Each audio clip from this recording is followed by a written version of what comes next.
Hello everyone, welcome to Chittubabu Online English Classes. In this video, I would like to share with you AP 10th class English Unit 6 C Reading National Diversity. With this, 10th class textbook is going to be completed, and very soon I start doing 9th class textbooks. So let us get into the lesson and talk about what is there in the lesson. National diversity. So let us get into what is given in this. Yeah. Now, I think you could see this. Now, unity in diversity in India is the C reading about, not national. National diversity is the unit's name, and we have got unity in diversity in India. భిన్నత్వంలో ఏకత్వం, ఇండియాలోనే భిన్నత్వంలో ఏకత్వం అనే దాని గురించి మనం మాట్లాడుతున్నాం అన్నమాట. Unity in diversity in India. సరే, సి రీడింగ్ సంబంధించి అసలు ఇందులో ఏమి ఇచ్చారనే దాన్ని చూద్దాం. చూసినట్లయితే, India A country of many ethnic groups is a land of myriad languages, a veritable babel of tongues,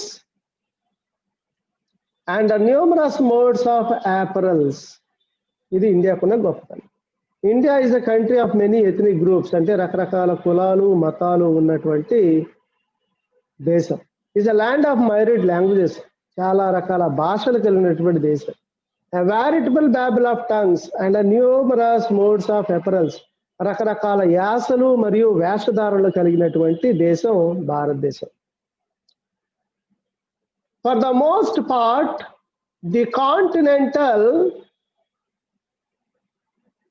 dimensions of the country account for these variations and diversities.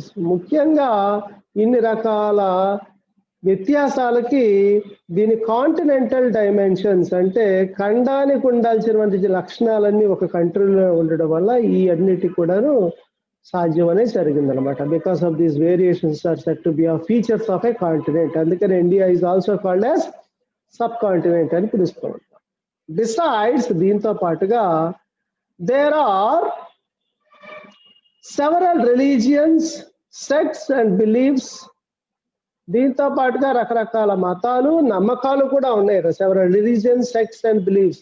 అలాగే అంటే మతాలు, అందులోనే మళ్ళీ రకాలు, మళ్ళీ అందులో నమ్మకాలు వేరువేరుగా ఉండటం జరుగుతుంది. బట్ కానీ there are certain common links and uniting bonds that people have sought to develop in order to achieve the eminently desirable goal of unity amidst diversity. Of course, వాళ్ళు రకరకాల భాషలు ఉండొచ్చు, రకరకాల ప్రాంతాలకు చెందిన వాళ్ళు ఉండొచ్చు, రకరకాల వేషధారణ ఉండొచ్చు, రకరకాల యాసలు ఉండొచ్చు, కానీ people sought some underlying connections to be together happily in brotherhood. అందరూ సోదర భావంతో కలిసి ఉండేలాగా ఇండియన్స్ ఒక రకమైన కల్చర్ని డెవలప్ చేసుకున్నారు. వాళ్ళు ఈ భిన్నత్వంలో ఏకత్వం అనేదాన్ని సాధించగలిగారు అని చెప్పి ఇక్కడ చెప్పడం జరుగుతుంది అనమాట. ద గోల్ అంటే చాలా మంది రకరకాల ప్రజలు ఒక దేశానికి ఒక భాష ఉంటుంది, కానీ మన దేశానికి చాలా భాషలు ఉన్నాయి. ఒక దేశానికి ఒకే కల్చర్ ఉంటుంది, కానీ మన దేశానికి ఒక రకమైన కల్చర్ ఉంటుంది.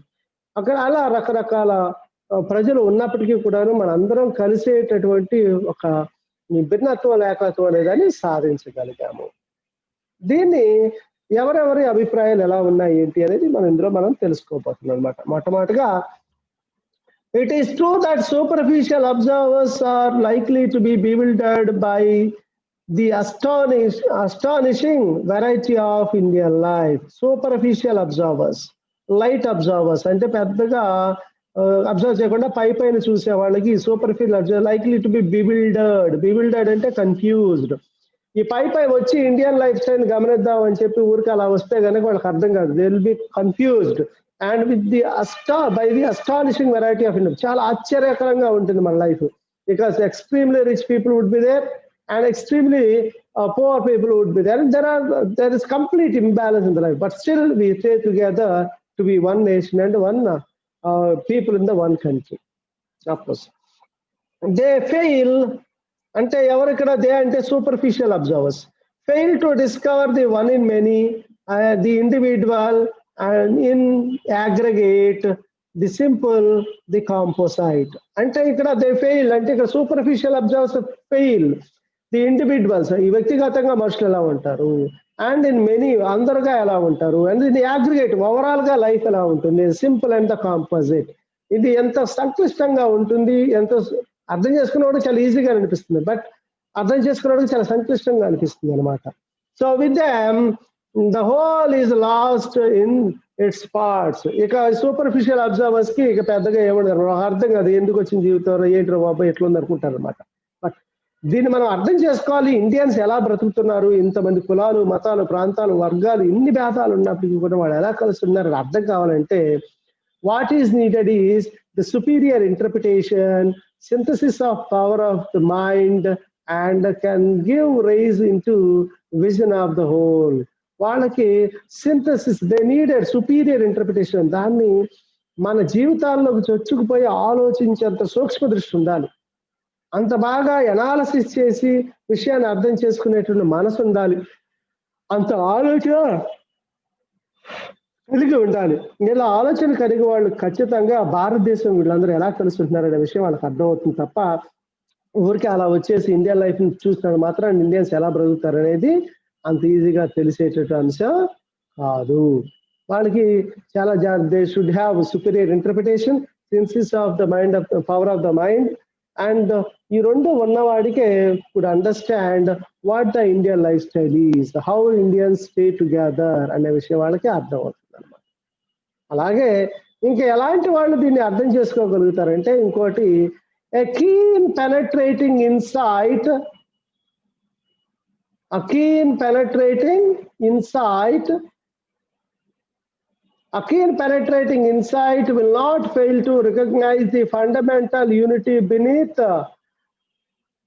the manifold variety in India.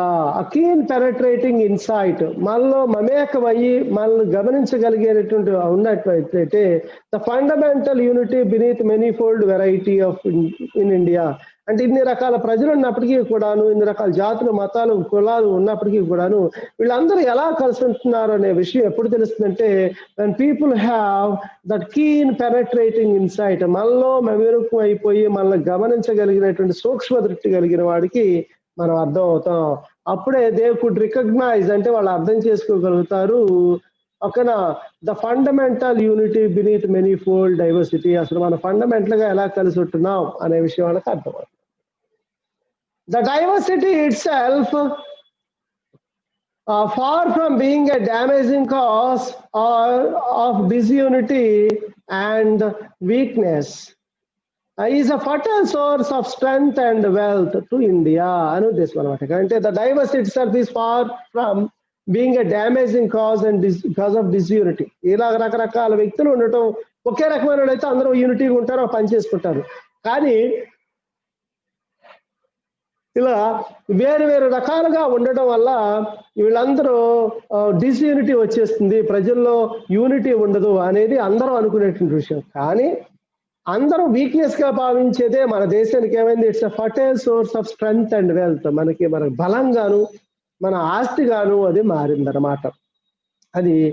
అది సర్ హార్బర్ట్ రైజ్లీ అనే ఆయన ఒక హిస్టోరియన్ అన్నమాట, హ్యాస్ రైట్లీ అబ్జర్వ్డ్. ఈ విషయాన్ని సర్ హార్బర్ట్ రైజ్లీ అనేది చాలా జాగ్రత్తగా గమనించి ఆయన చెప్పాడనమాట. Beneath the manifold diversity of physical and social types, languages, customs and religions which strike the observer in India, there can still be discerned a certain underlying uniformity of life from the Himalayas to Cape Comorin. Cape Comorin అంటే కన్యాకుమారి అని అర్థం అనమాట. అది అంటే ఇక్కడ sir Herbert రైజ్లీ చెప్పాడనమాట, ఏమని, వాళ్ళు ఇండియాలో beneath the manifold diversity of physical and social types, వాళ్ళు వ్యక్తిగతంగాను సామాజికంగాను రకరకాల వ్యక్తులు, లాంగ్వేజెస్ వేరు, కస్టమ్స్ వేరు, రిలీజియన్స్ వేరు, we strike the observer in India. ఒకసారి ఇండియాను గమనించడానికి వచ్చినప్పుడు ఇన్ని రకాల సమస్యలు వాడు అంటే విషయాలు గమనించాల్సింది. there can still be discerned a certain underlying uniformity of life from Himalayas to cape Comorin, అంటే కాశ్మీర్ నుంచి కన్యాకుమారి వరకు ఎంత వేరియేషన్స్ ఉన్నప్పటికీ కూడాను, కులాల్లో, మతాల్లో, ప్రాంతాల్లో, ఈవెన్ భాషల్లో, వేషాల్లో వ్యత్యాసం ఉన్నప్పటికీ కూడాను వాళ్ళు ఏదో ఒక మ్యాజిక్ లాగా కలిసి ఉంటారు. కొన్ని అండర్లయింగ్ యునైటింగ్ బాండ్స్ అనేవి కాశ్మీర్ నుంచి కన్యాకుమారి వరకు ఉన్నాయి అని చెప్పి సర్ హార్బర్ట్ రైజ్లీ అని ఆయన చెప్పారన్నమాట. అలాగే ఇంకొక ఆయన కూడా చెప్పారు ఏమని, from his long and first hand experience in India, Vincent A Smith says that civilization of India has many features with differentiate it from that of the other regions అని చెప్తున్నారు అన్నమాట. అంటే ఇప్పుడు చూడండి, సర్ విన్సెంట్ ఏ స్మిత్ అని ఇంకో హిస్టరియన్ వచ్చాడు, first time India వచ్చాడు, దాన్ని బాగా అబ్జర్వ్ చేసి ఆయన మాట చెప్పాడు ఏమిటి, civilization of India has many features which differentiate from that of the other regions. మనం భారతదేశ సంస్కృతిని చూసినప్పటికీ కూడాను, ఒక నాగరికతలు చూసినప్పుడు కూడా ఇవన్నీ ప్రపంచం కంటే ముందుగా పుట్టినవి కాబట్టి ప్రపంచానికంటే ఇవన్నీ భిన్నంగా ఉంటాయి అనే అభిప్రాయాన్ని ఎవరు వ్యక్తపరిచారంటే, ఓకేనా, ఎవరు వ్యక్తపరిచారంటే సర్ హార్బర్ట్ రైజ్లీ అని ఆయన అబ్జర్వ్ చేసి చెప్పారనమాట. సో ఆయన ఏం చెప్పారంటే,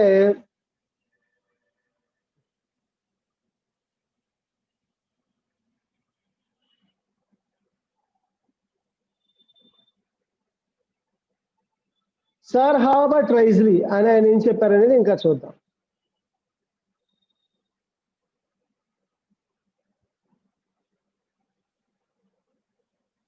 ఒక్క నిమిషం, పేజ్ స్కిప్ అయింది.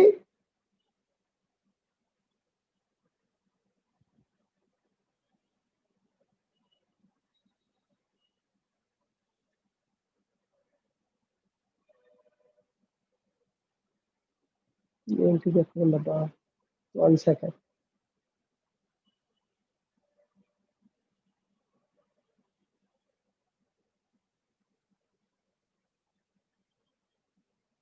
One second. Yeah, sorry for the trouble. And of course,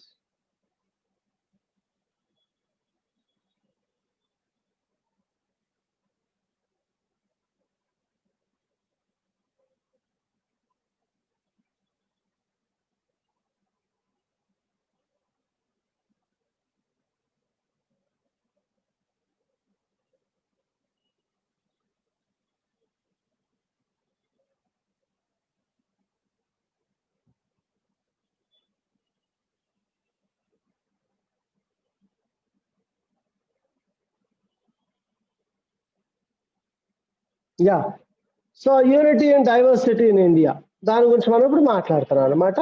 ఇక్కడ what we talked about is, sir Vincent A Smith అని ఆయన భారతదేశ కల్చర్ అనేది ఎప్పుడో పుట్టింది, ఈ ఎప్పుడో పుట్టడం వల్ల వాళ్ళకు ఉన్నటువంటి కల్చరల్ స్టాండర్డ్స్ అన్ని కూడాను అన్నిటికంటే ముందుగా ఉంటాయి కాబట్టి అది వేరే బయట ఉన్నటువంటి సమాజాలకి నాగరికతలకి భిన్నంగా ఉంటుంది అనే అభిప్రాయాన్ని సార్ విన్సెంట్ ఏ స్మిత్ అనే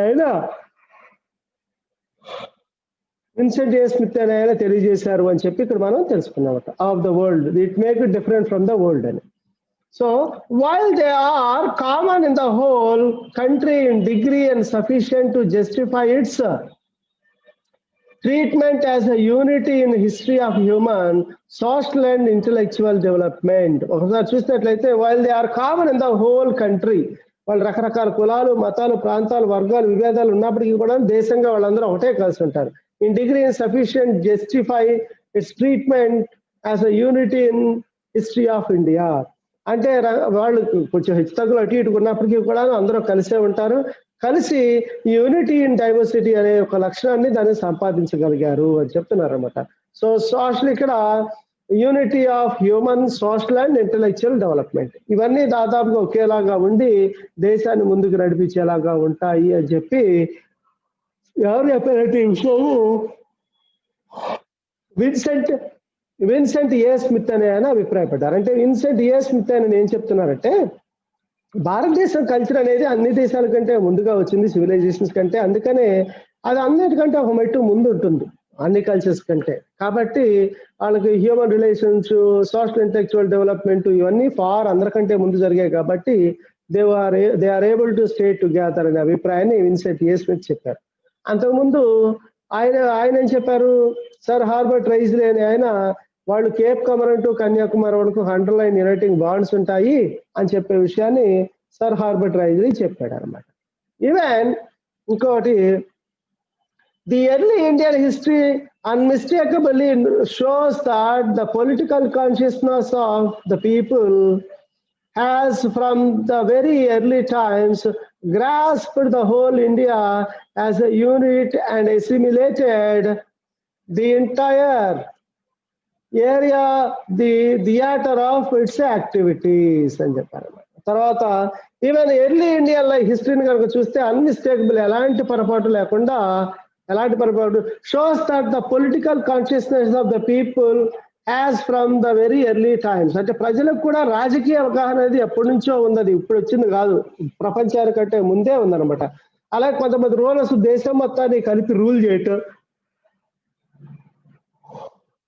ఓకేనా, and unit assimilated entire area as the theatre of activities, మొత్తం మన దేశం మొత్తంలో సినిమా థియేటర్లో ఊహించుకున్నట్టు అందులో జరిగేటువంటి ప్లేస్ లాగా, డిఫరెంట్ ప్లేస్ లాగా మన ఇండియన్ లైఫ్ అనిపిస్తుంది.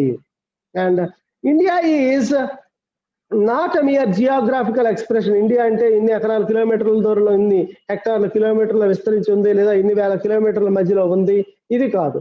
నార్ ఇంకోటి కూడా కాదు, ఏంటది, it is mere collection of separate people, అదేదో రకరకాల కలిసినట్టు మనుషులు కూడా కాదు.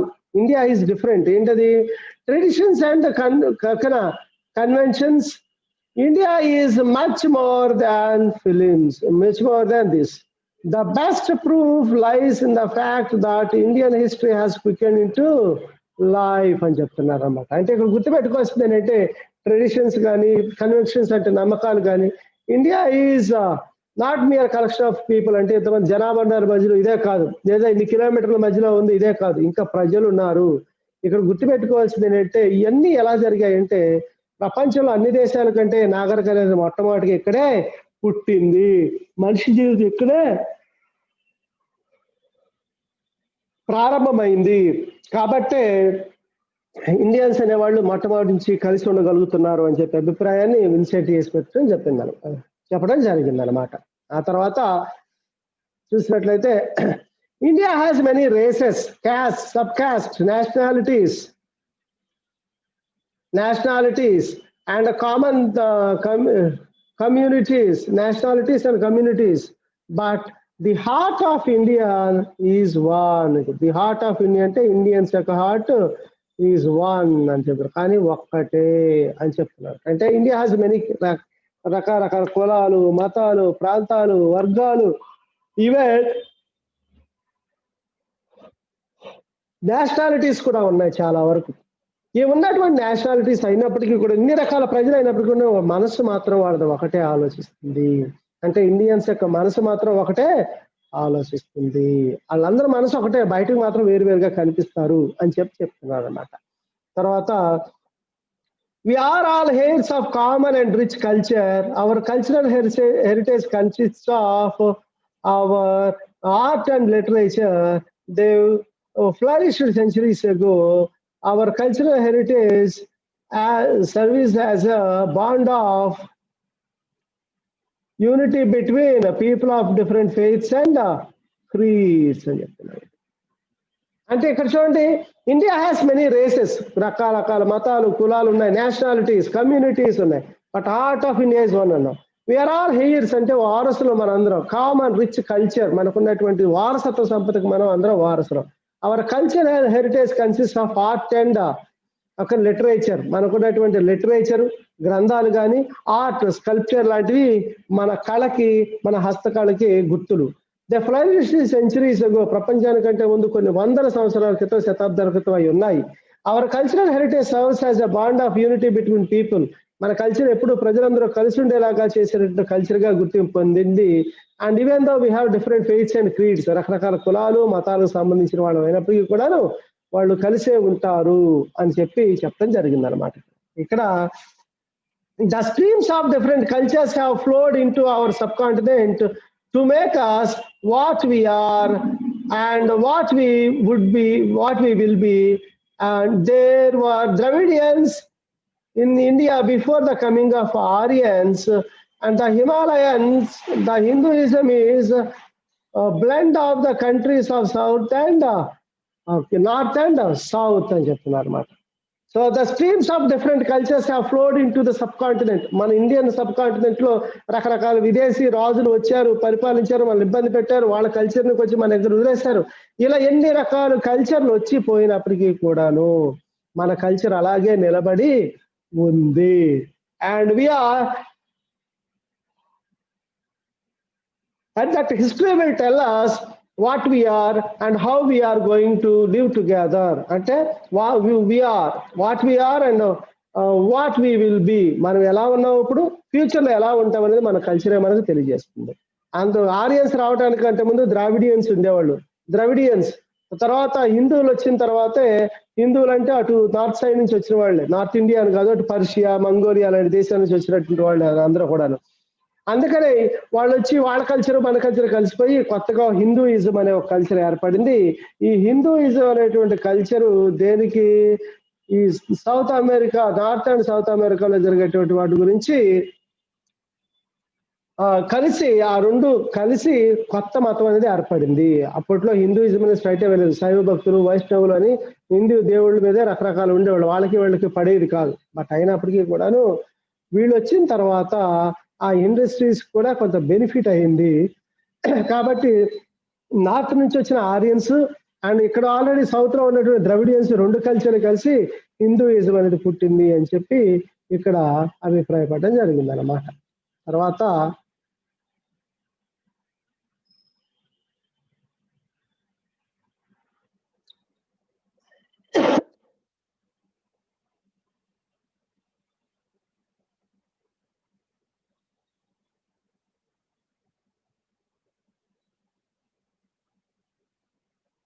ఇక్కడ చూసినట్లయితే ఇక్కడ చూడండి, India has 150 dialects and 22 recognized languages. ఓకేనా, ఇండియాకి 150 డైలెక్ట్స్ అంటే యాసలతో కూడిన భాషలు ఉన్నాయి. అండ్ 22 రికగ్నైజ్డ్ లాంగ్వేజెస్, దాదాపుగా 22 అధికారిక భాషలు ఉన్నాయి ఇక్కడ, ఒక స్టేట్కి ఒకటి. But Hindi like English has come to stay as a lingua franca of the nation.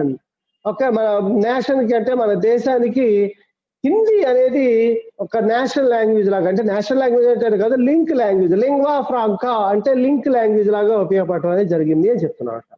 So from Kashmir to Kanyakumari, from Mumbai to Nagaland, Hindi now understood is recognised as the national language of India. మీరు గుర్తించకపోయినప్పటికీ కూడా డెఫినెట్ గా ఇప్పుడు ముంబై నుంచి నాగాలాండ్ కానీ, కాశ్మీర్ నుంచి కన్యాకుమారి వరకు కానీ, ఇవన్నీ కూడాను ఓకేనా, they speak, many states speak Hindi. కాబట్టి Hindi has become or evolved in to national language of India or lingua franca of ఇండియాగా మారడం జరిగిందన్నమాట.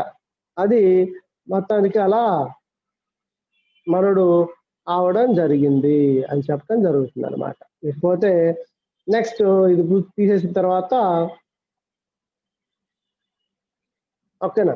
సో ఇక్కడ లింగ్వా ఫ్రాంకా ఆఫ్ ఇండియాగా ఏం మారింది, హిందీ లాంగ్వేజ్ మారింది అని చెప్పడం జరిగింది అనమాట. So in this video I would like to stop this and the rest I will continue in the next video so that you'll enjoy the short videos that I have. So thank you very much. Thank you very much. నా explanation కనుక మీకు నచ్చినట్టయితే నా channel subscribe చేసుకోండి, నచ్చితే click చేయండి, like చేయండి, అలాగే బెల్ ఐకాన్ క్లిక్ చేయండి. సబ్స్క్రైబ్ చేసుకున్న వాళ్ళు చేసుకోండి. Definitely you will get good classes in future. Thank you very